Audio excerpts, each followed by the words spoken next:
ದಾವಣಗೆರೆಯಿಂದ ಬಂದಿದ್ದೇವೆ. ಈಗಿನ ದಿನದಲ್ಲಿ ನಾವು ತುಂಬ ಜನಗಳು ನೋಡಿದ್ದೇವೆ, ವಿದ್ಯಾವಂತರನ್ನ ತಮ್ಮ ತಂದೆ ತಾಯಿಗಳನ್ನ ಅನಾಥಾಶ್ರಮದಲ್ಲಿ ಬಿಟ್ಟು ಶೋಕಿ ಮಾಡೋ ಜನ ಅಂಥ ಕಾಲದಲ್ಲಿ ಒಬ್ಬ ವ್ಯಕ್ತಿ ತನ್ನ ತಾಯಿಯ ಸ್ಮರಣೆಗೋಸ್ಕರ ದೇವಸ್ಥಾನ ಕಟ್ಟಿರೋದು ನಿಜಕ್ಕೂ ಅವಿಸ್ಮರಣೀಯ. ಅದು ನೋಡೋಕ್ಕೋಸ್ಕರ ನಾನು ದಾವಣಗೆರೆಯಿಂದ ಇವತ್ತು ಬೆಳಗ್ಗೆ ಮಕ್ಕಳು ಕರ್ಕೊಂಡು ಬಂದಿದ್ದೇನೆ ಇಲ್ಲಿಗೆ. ಈ ಒಂದು ಸ್ಥಳವನ್ನು ನೋಡಿದಾಗ ನನಗೆ ಬಹಳ ಆನಂದ ಆಯಿತು. ಎಲ್ಲ ನೋಡ್ತಾರೆ ದೂರದ ಬೆಟ್ಟ ಕಣ್ಣಿನ ನುಣ್ಣಗೆ ಅಂತೇಳಿ ಬೇರೆ ಬೇರೆ ದೇವಸ್ಥಾನಗಳು, ದೊಡ್ಡ ದೊಡ್ಡ ಕಟ್ಟಡಗಳು, ವಿದೇಶಕ್ಕೆಲ್ಲ ಹೋಗ್ತಾರೆ. ಅಂಥ ಸ್ಥಳಗಳಿಗೆ ಹೋಗಿ ನಾವು ದುಡ್ಡು ಖರ್ಚು ಮಾಡ್ಕೊಂಬರೋ ಬದಲು ಇಂಥ ಒಂದು ಸ್ಥಳಕ್ಕೆ ಬಂದು ಭೇಟಿ ಕೊಟ್ಟು ತಾಯಿಯ ಒಂದು ಋಣ ಕಳ್ಕೊಳ್ಳೋಕ್ಕಾಗಲ್ಲ. ಎತ್ತ ತಾಯಿಯ ಋಣವನ್ನು ಕಳ್ಕೊಬೇಕಂದ್ರೆ 7 ಜನದ ಪುಣ್ಯದ ಫಲ ಅಂತ ಹೇಳ್ತೀವಿ.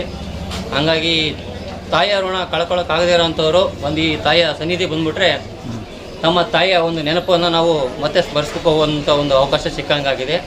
ಇಂಥ ಮಹಾನ್ ವ್ಯಕ್ತಿಯ ಹೆಸರು ಹೇಳೋಕ್ಕೆ ನಮಗೆ ಒಂದು ರೀತಿ ಖುಷಿ ಆಗ್ತದೆ. ವಿನೋದ್ ರಾಜು ಒಬ್ಬ ತಾಯಿಗೋಸ್ಕರ ದೇವಸ್ಥಾನ ಕಟ್ಟಿರೋದು ಈಗಿನ ಜನ್ರೇಷನಿಗೋಸ್ಕರ ಬಹಳ ಒಂದು ನೆನಪಿನ ಒಂದು ಕೆಲಸ ಇದು. ಪ್ರತಿಯೊಬ್ಬರು ಅವ್ರ ತಂದೆ ತಾಯಿಗಳನ್ನು ಸಾಯೋವರೆಗೂ ಕಣ್ಣೀರು ಹಾಕ್ಸದಂಗೆ ಅವರ ಅಪ್ಪ ಅಮ್ಮ ನಡ್ಕೊಂಬಿಟ್ರೆ ಅವರು ಬೇರೆ ಎಲ್ಲಿ ದೇವಸ್ಥಾನಕ್ಕೆ ಹೋಗೋದು ಬೇಡ, ಪುಣ್ಯದ ಕಾರ್ಯ ಮಾಡೋದು ಬೇಡ, ಅವರ ಜೀವನ ಸಾರ್ಥಕ ಆಗುತ್ತೆ ಅನ್ನೋ ನನ್ನ ಒಂದು ಅಭಿಪ್ರಾಯ. ಅವ್ರ ಸಿನಿಮಾಗಳು ನೋಡಿದ್ದೀರಣ್ಣ ನೀವು? ನಾನು ಕನ್ನಡ ಅಭಿಮಾನಿ, ನಾನು ಕನ್ನಡ ಒಬ್ಬ ಶಿಕ್ಷಕನಾಗಿ ಹೇಳ್ತೀನಿ. ಲೀಲಾವತಿ ಅವರ ಚಲನಚಿತ್ರಗಳನ್ನ ನಾನು ಬಾಲ್ಯದಿಂದನೂ ನೋಡ್ಕೊಂಬಂದಿರೋನು. ನಾನು ಆ ಚಲನಚಿತ್ರ ಮಾಡ್ಕೊಂಬಂದಿರೋಂಥ ಒಬ್ಬ ಮೆರೂನ್ ನಟಿ ಜನಸಾಮಾನ್ಯರ ಜೊತೆಗೆ ಬೆರೆತುಕೊಂಡು ಅವರು ಜನಸಾಮಾನ್ಯರಿಗೋಸ್ಕರ ಆಸ್ಪತ್ರೆಯನ್ನು ಕಟ್ಟಿರೋದನ್ನು ನಾನು ನೋಡ್ಕೊಂಬಂದೆ. ಇಲ್ಲಿ ಪಶು ಆಸ್ಪತ್ರೆ ಮತ್ತು ಮಕ್ಕಳ ಮತ್ತು ಮಹಿಳಾ ಆಸ್ಪತ್ರೆ ನೋಡ್ಕೊಂಬಂದೆ. ಇಂಥ ಸಾಧನೆ ಮಾಡಿರೋರು ಇಂಥ ಒಂದು ಜನಸಾಮಾನ್ಯರಿಗೆ ಅನುಕೂಲವಾದಂಥ ಕೆಲಸ ಕಾರ್ಯಗಳನ್ನು ಮಾಡಿದರೆ ಮುಂದಿನ ಜನಾಂಗಕ್ಕೆ ನಾವು ದಾರಿ ತೋರಿಸಿದಂಗೆ ಆಗುತ್ತೆ. ನಾನು ಹೀರೋ ಅಂತ ಹೇಳಿ ದುಡ್ಡು ಮಾಡಿಕೊಂಡು ಅವ್ರ ಸ್ವಾರ್ಥಕ್ಕೋಸ್ಕರ ಬದುಕೋದಲ್ಲ. ಅಭಿಮಾನಿಗಳೇ ದೇವರಂತ ಹೇಳ್ಕೊಂಡು ಬದುಕೋರು ತುಂಬ ಇದ್ದಾರೆ. ಅಭಿಮಾನಿಗಳಿಂದ ಬೆಳೆದಂಥವರು ತಮ್ಮ ಜನಸಾಮಾನ್ಯರಿಗೋಸ್ಕರ ಸಮಾಜ ಸೇವೆಯನ್ನು ಮಾಡ್ಕೊಂಡು ಹೋದರೆ ಅವರು ನಿಜ ಜೀವನದಲ್ಲಿ ಒಬ್ಬ ವ್ಯಕ್ತಿಯಾಗಿ ಗುರುತಿಸ್ಕೊಂತಾರೆ ಅನ್ನೋದು ನನ್ನ ಅಭಿಪ್ರಾಯ. ಅಲ್ಲ, ಇವಾಗ ವಿನೋದಣ್ಣ ಬಂದ್ಬಿಟ್ಟು ಈಗ ಅವರ ಕೆಲಸಗಳು ನೋಡಿಕೊಂಡು ಈ ರೀತಿ ಸಮಾಜಮುಖಿ ಕೆಲಸಗಳು ಕೂಡ ಮಾಡ್ತಾಯಿದ್ದಾರೆ. ಅನ್ನದಾನ ಆಗ್ಬೋದು, ಇಲ್ಲ ಎಲ್ಲವನ್ನು ಕೂಡ ಮಾಡ್ತಾ ಇದ್ದಾರೆ. ಇದೆಲ್ಲ ನೋಡಿದಾಗ ಏನು ಅನಿಸುತ್ತೆ ನಿಮಗೆ? ಇದು ಒಳ್ಳೆಯ ಕೆಲಸ. ಇದು ಈಗ ತುಂಬ ದೂರಿಂದ ಬಂದಿರತಕ್ಕಂಥ ಜನರಿಗೆ ಅನ್ನದಾನ ಮಾಡ್ತಿದ್ದಾರೆ. ನಾನು ಊಟವನ್ನು ಮಾಡಿದಲ್ಲಿ ತುಂಬ ಚೆನ್ನಾಗಿತ್ತು. ಕೆಲವು ಸ್ಥಳಗಳಿಗೆ ಹೋದರೆ ನೇರ ನಟರಲ್ಲ, ಹೀರೋಯಿನ್ಗಳಂತ ನೋಡೋಕೆ ಹೋದ್ರೆ ಮನೆ ಮುಂದೆ ನಮ್ಮನ್ನು ಬಿಟ್ಕೊಳ್ಳಲ್ಲ. ಅಂಥದ್ರಲ್ಲಿ ಪ್ರತಿಯೊಬ್ಬರನ್ನು ಅವರ ವಿಶ್ವಾಸದಿಂದ ಮಾತಾಡಿಸಿ, ಇಲ್ಲಿಂದ ಬಂದಿದ್ದೀರಾ, ನೀವು ಎಷ್ಟು ದೂರದಿಂದ ಬಂದಿದ್ದೀರಾ ಅಂತ ಕುಂದಿರ್ಸ್ಕೊಂಡು ಮಾತಾಡಿ, ಆ ಕುಡಿಯೋಕ್ಕೆ ನೀರಾಗಲಿ, ಇಲ್ಲಿ ಊಟ ಮಾಡೋಕ್ಕೆ ಅನ್ನದಾನವನ್ನು ಮಾಡಿದರೆ ಅದು ತುಂಬ ಶ್ಲಾಘನೀಯವಾದಂಥ ಒಂದು ಕೆಲಸ ಇದೆ. ಸರ್, ಈಗ ನೀವು ಹೇಳಿದ್ರಿ ಓಕೆನಾ, ಎಲ್ಲ ಏನು ತಂದೆ ತಾಯಿಗಳಿಗೆ ಗೌರವ ಕೊಡದೇ ಇರತಕ್ಕಂಥವ್ರು ಒಂದು ಸರಿ ಇಲ್ಲಿಗೆ ಬಂದರೆ ಗೌರವ ಕೊಡೋ ಥರದಲ್ಲಿ ಆಗುತ್ತಾ? ನಿಜವಾಗ್ಲೂ ನೀವು ಹೇಳಿದ ಮಾತು ಅವಾಗಲೇ ಹೇಳ್ತಾ ಇದ್ರಿ, ತಂದೆ ತಾಯಿಗಳನ್ನ ಎಷ್ಟೋ ಜನ ಮಿಸ್ ಮಾಡ್ಕೊಂಡಿರ್ತೀರಿ. ಸೊ ಇಂಥ ಒಂದು ಸನ್ನಿಧಾನಕ್ಕೆ ಬಂದಾಗ ಎಷ್ಟು ತೃಪ್ತಿ ಅನಿಸುತ್ತೆ ಅಂತ ಅವಾಗಲೇ ಹೇಳ್ತಾ ಇದ್ರಿ.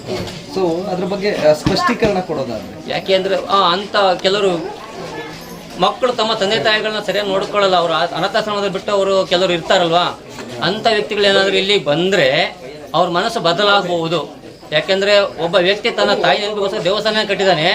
ನಾವು ನಮ್ಮ ತಂದೆ ತಾಯಿಗಳು ಇನ್ನೊಬ್ಬರ ಹತ್ರ ಬಿಟ್ಟಿದ್ದಾವಲ್ವಾ, ಇದು ನನ್ನ ತಪ್ಪು ಅನ್ನೋದು ತೀರ್ಮಾನವನ್ನು ತೆಗೆದುಕೊಂಡು ಅವ್ರು ಬದಲಾಗಬಹುದು. ಬದಲಾಗೋದಕ್ಕೊಂದು ಒಳ್ಳೆಯ ಸ್ಥಳ, ವೇದಿಕೆ ಆಗುತ್ತೆ ಅನ್ನೋದು ಅಭಿಪ್ರಾಯ. 100ರಲ್ಲಿ 10 ಜನ ಬದಲಾಗಿದ್ರೆ ಒಬ್ಬನಾದ್ರೂ ಬದಲಾದೇ ಆಗ್ತಾನೆ.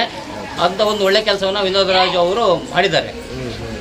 ಈಗ ಕರ್ನಾಟಕದ ಜನತೆ ಹೇಳ್ತಾ ಇರ್ತಕ್ಕಂಥದ್ದು, ಕರ್ನಾಟಕದ ಅಲ್ಲ ಇಡೀ ಇಂಡಿಯಾದ ಇತ್ತೀಚಿನ ಕಲಿಯುಗದ ಶ್ರವಣಕುಮಾರ ಅವರು ನಮ್ಮ ವಿನೋದ್ ಅವರು ಅಂತ ಹೇಳ್ತಾ ಇದ್ದಾರೆ. ಹೌದು, ಅಂದ್ರೆ ಆಗಿನ ಕಾಲದಲ್ಲಿ ಶ್ರವಣಕುಮಾರ ತನ್ನ ತಂದೆ ತಾಯಿಗಳನ್ನ ಆ ಬುಟ್ಟೆಯಲ್ಲಿ ಕೂರ್ಸ್ಕೊಂಡು ಹೋಗಿದ್ರು ಅನ್ನೋದು ಕತೆ, ಪುರಾಣ, ಚರಿತ್ರೆಯಾಗಿ ಇತಿಹಾಸ ಆಗಿ ಹೋಗಿದೆ.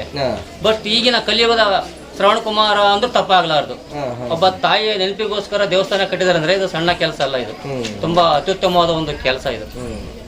ಮತ್ತೆ ಅವರು ವಿನೋದಣ್ಣ ಇನ್ನೊಂದು ಮಾತು ಹೇಳ್ತಾರೆ, ಇಲ್ಲಿ ಇರ್ತಕ್ಕಂಥ ಕೆಲಸಗಾರರು 50-60 ಜನ ಕೆಲಸಗಾರಿದ್ದಾರೆ. ಸೊ ಇಷ್ಟು ಜನಗಳಿಗೂ ಕೂಡ ನಾನು ನೋಡ್ಕೊಳ್ತಕ್ಕಂಥದ್ದಿದೆ. ನಾನು ಮತ್ತೆ ಸಿನಿಮಾ ರಂಗಕ್ಕೆ ಹೋಗೋದು ತುಂಬ ಕಮ್ಮಿ, ವಿರಳ. ಯಾಕೆಂದ್ರೆ ಇಷ್ಟು ಜನ ನೋಡ್ಕೊಳ್ಳೋಂಥ ಒಂದು ಭಾರನ ನನ್ನ ತಾಯಿ ನನಗೆ ಕೊಟ್ಟಿದ್ದಾರೆ. ಸೊ ಅದನ್ನ ನಾನು ನಿಭಾಯಿಸಬೇಕು ಪ್ರಾಮಾಣಿಕವಾಗಿ. ತಾಯಿಯಿಂದ ಬಂದಿರುವಂತಹ ದೊಡ್ಡ ಗುಣ ಇದು.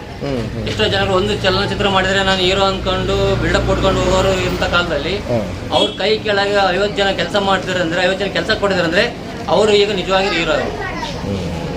ಜನಸಾಮಾನ್ಯರ ಕೆಲಸ ಕೊಟ್ಕೊಂಡು ಅವರ ಸಮಾಜ ಸೇವೆ ಮುಖಿಯನ್ನು ತೋರಿಸ್ತಿದಾರಲ್ಲ, ಅವ್ರು ನಿಜವಾಗಿರುವಂಥ ಒಬ್ಬ ಹೀರೋ ಅಂತ ಹೆಮ್ಮೆಯಿಂದ ಹೇಳ್ಬೋದು.